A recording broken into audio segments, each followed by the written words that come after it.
All right, welcome to video 2.5. We're talking about naming compounds. Naming in chemistry is also known as nomenclature. Naming in Chem 107 is really going to be relegated to pretty simple stuff. And so we're either going to be naming ionic compounds, which we've talked about, or covalent compounds. And they have very similar but slightly different rules for how we want to name these. So we're going to start with the ionic compounds and name those first. So let's think about binary ionic compounds. So those are the simplest types. So that's when you just have two monoatomic ions that come together, and how we go about naming those. So there's sort of an order of operations here. So you first have you first name the positive ion, and you name that the same as the element name itself. I'm just going to give you these rules, and then we'll do some examples. And then you name the negative ion with the element name plus the sort of suffix "ide" or IDE. So let's do an example here, or a few examples. LIF, so we want to name the positive ion the same as the element, and then name the negative ion with the element plus the suffix "ide." So we have the positive. Remember that metals, which are this big gray group here, typically get rid of an electron. They want to get rid of it, which means they normally take on a positive character. And then the nonmetals over here like to accept electrons, which means they take on the overall negative charge. That's how we sort of identify which is positive and which is negative. So with this lithium and then fluorine binary ionic compound, we name the first, which would be lithium, as just the element, so no change there, that's easy. And then we name the negative ion with "ide" at the end. So we know that fluorine is going to be F, but it's got an "ide" on it, so we're going to call this fluoride. Okay, so that's an easy one. Let's look at CaBr2, so calcium all the way over here. Bromine all the way over here, so metal, nonmetal. Metal is the positive, nonmetal is the negative. So we're going to call this calcium bromide. And notice that it doesn't matter how many, even though this is two, it doesn't matter. And then we'll get to this a little bit later, but this is the only type of calcium bromide that can form. There can't be any CaBr3 or CaBr based on what charges these ions can actually take. And we haven't gotten that far yet, but know just for ionic binaries, doesn't matter what this number is, we're just going to keep to these two simple rules. Name the positive, name the negative with "ide" at the end. Okay, so let's do one more example. What happens if you have, say, elements with different charges? So let's look at FeCl3, and let's compare that to FeCl2. So any of these elements that can exist here in this transition metal group in the center, these are a little weird in that these metals can actually take on more than one different charge. So for instance, iron, which is right here, which is the example we're talking about, iron can be either a 2+ or a 3+, meaning it can get rid of 2 electrons or 3 electrons and still be a stable ion. And that makes a difference because then it can bind and form two different types of compounds, right? In this case, if we have FeCl3, we know that Cl over here, if you're not a transition metal, then whatever the charge is that you can take, that's always going to be the same. So for chlorine, chlorine can tack on 1 electron and be Cl-. So if this chlorine is minus and we've got 3 of them, then that means this must be a 3+. And so we would name this iron, and then in parentheses we'd put 3, a Roman numeral 3, and then chloride. So it's the same set of rules here for the binary ionic, except we're being really clear what the charge state, or what we call the oxidation state, of the iron is here. And I'm going to show you in a second a couple quick tips and tricks in looking at the periodic table and knowing what the charges of the oxidation states are. By the same analogy, we know chloride is always going to be -1 here. So we've got 2 of these minuses, which means that this has to be 2 plus to make this overall a neutral compound. So we call this iron and then 2 chloride. Okay, so that's naming binary ionics. How do we know what the oxidation state is for individual atoms? Your book will talk about this in greater detail later, but I'll give you a heads up right now because I think it's really helpful. It turns out that the periodic table is constructed in a way that's really easy for us to identify what the oxidation or the charge should be on the element when it becomes an ion. So it turns out that anything in group 1A right here, these are going to form +1 ions when they become ions. So right now, as listed, these are all atoms that are neutral, but if lithium gets rid of an electron, it's only going to get rid of 1, and it's only ever going to be +1. So all of these elements in group 1A are only ever going to be either neutral, as they're listed, or +1. Nothing else for all general purposes. So conveniently, the group number 1A also represents its common oxidation state. The same is true for the alkaline earth metals. These tend to become +2 when they turn into ions, so they're either 0 when they're neutral atoms, or they're +2 when they become ions. We're going to skip over the transition metal group because, as I mentioned before, these are the weird ones that can exist in multiple oxidation states. And we're not actually going to go through and memorize all these things. We'll just tell you what sort of states they exist in. But if we jump all the way over to the main group, which constitutes groups 3A through 8A, what we can say is that the oxidation state of the noble gases here in 8 is actually going to be 0. So for 8A, these typically have no charge at all. These just are happy to be in their noble gas configuration. The 7A group here always will be -1.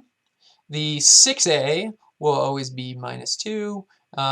This group here has a tendency to be -3, and these atoms or these ions typically are either -4 or +4. This gets a little weird, and we'll talk about that in greater detail.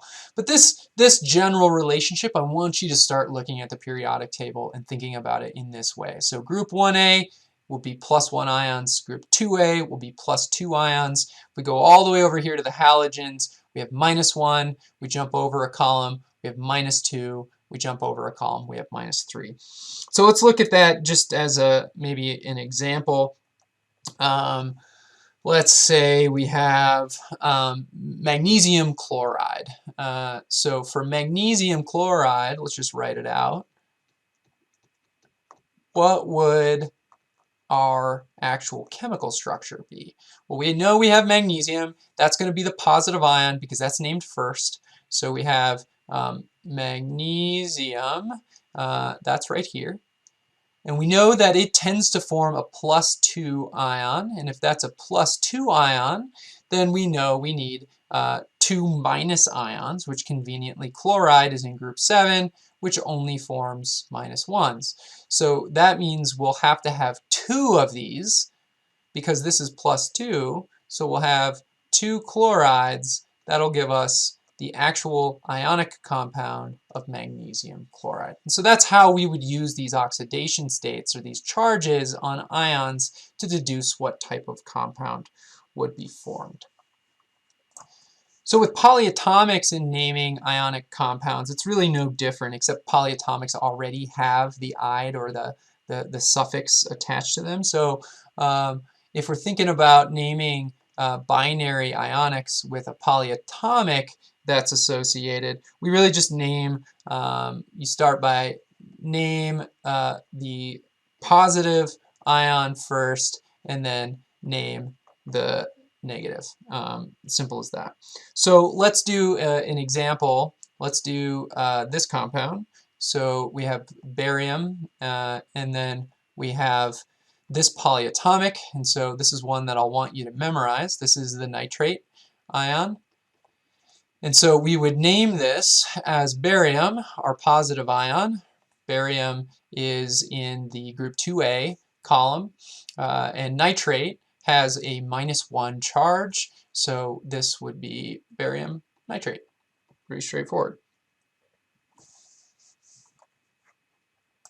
Okay, let's do a separate example in reverse that is actually a combination of two polyatomics. So now we have ammonium sulfate. So how do we think about this? I'm going to scroll up here for a second, and I'm going to look way back up at our, let's see how far up we can go, all the way back up to our polyatomics.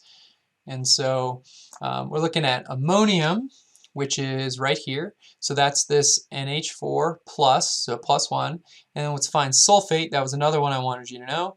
That's SO4, but it's 2-. So we've got a +1 and a 2-. So let's keep that in our minds for a second. Let's scroll down here and let's use that information to write out what this chemical structure would be.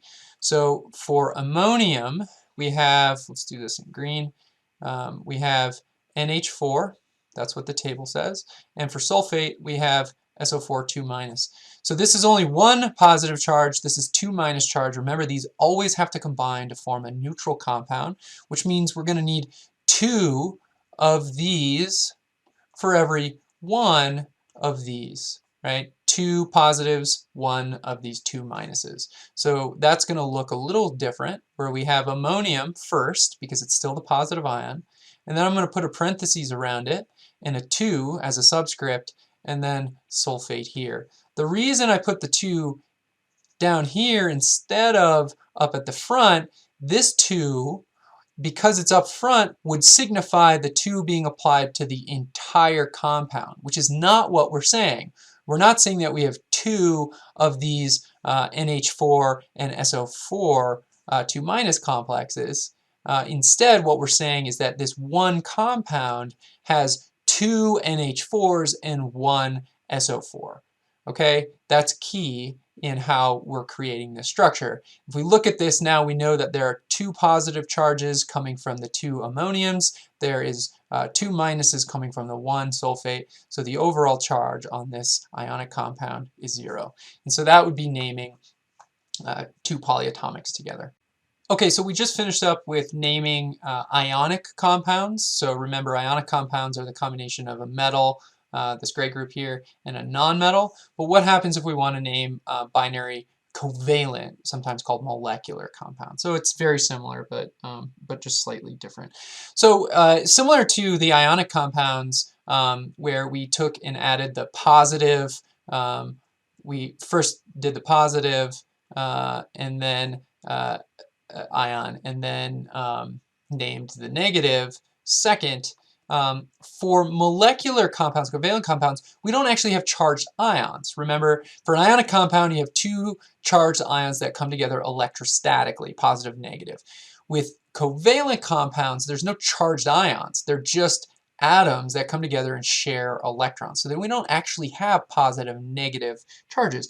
But we do have elements that are more positive-like or more negative-like, depending on where they are in the periodic table. And so when we have things like hydrogen here, really everything on the left side of the table is more positive-like as you move in this direction, and everything on this side of the table is more negative-like. And so we use sort of the same sort of premise that we did for naming binary ionics, but instead of actually having positive and negative, we have positive-like and negative-like. And so, for example, if we have this compound HF, we look at this compound and we'd say, okay, where do these things lie? Well, hydrogen is a nonmetal, and so is fluorine. So this is a covalent compound.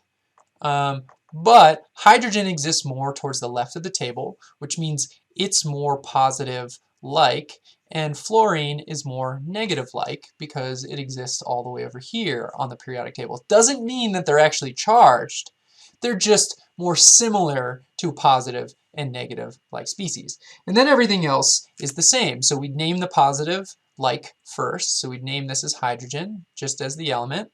And then we'd name the anion-like or the negative-like element second. So we call this hydrogen fluoride, and the ide because this is the negative-like species. Okay, that's the naming of simple binary covalent compounds.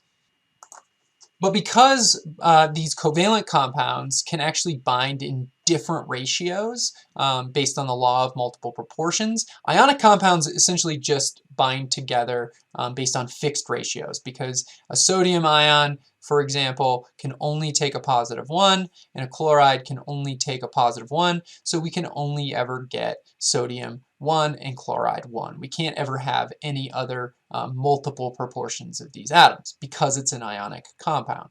But for covalence, as we saw before, we can have things like H2O and H2O2, where we have different ratios of the two atoms that constitute the ultimate compound, these being covalent type interactions.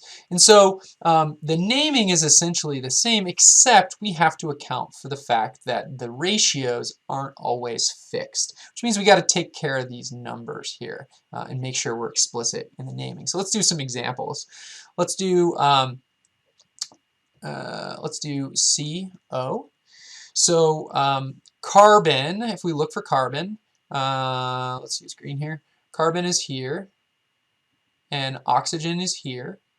And so carbon is going to be more positive-like because it's further to the left. Oxygen is going to be more negative-like because it's further to the right.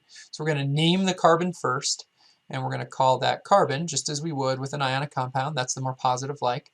And then we're going to name the oxygen, and we're going to put the ending with ide. So we'll call this oxide.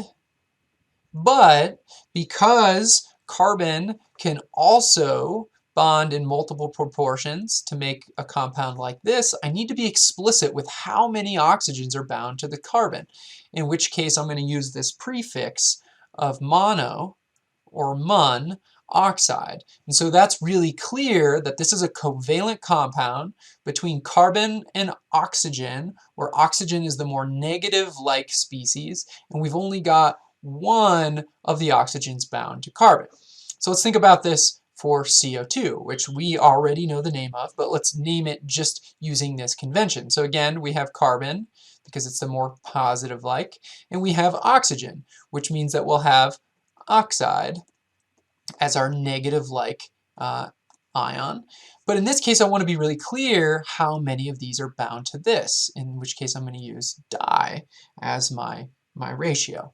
Okay, so let's do this with, say, PCl3. So let's look at phosphorus is here, Cl is here, so phosphorus is going to be the more positive-like atom. If that's more positive-like, I'm going to name it first. So I'll call it phosphorus. And then I have chlorine, but I have it as the negative-like, so it's going to be chloride. And I've got 3 of them, so I'm going to call this phosphorus trichloride. Okay, let's do this with maybe one more. Let's do SF4, which we saw earlier. So sulfur is here, fluorine is here, sulfur is further to the left, so it's more positive-like, so we'll call it sulfur, just call it its element name. And then we've got fluoride, but we've got 4 of them, and we're going to use the prefix tetrafluoride. So 1 will be mono, 2 is di, 3 is tri, 4 is tetra, 5 is penta, 6 is hexa, 7 is hepta, 8 is octa, and 9 is nona. We're probably only realistically going to be using these first 4, maybe an occasional 5 or 6, but not in this class will we really deal with anything above that in the types of compounds that we can form. So let's ask this question that you may have heard as a joke before, but it really follows from this naming convention. What is the actual structure for this compound dihydrogen monoxide? So take a couple seconds, think this through. Hopefully it's pretty apparent to you. So we've got the more positive hydrogen here.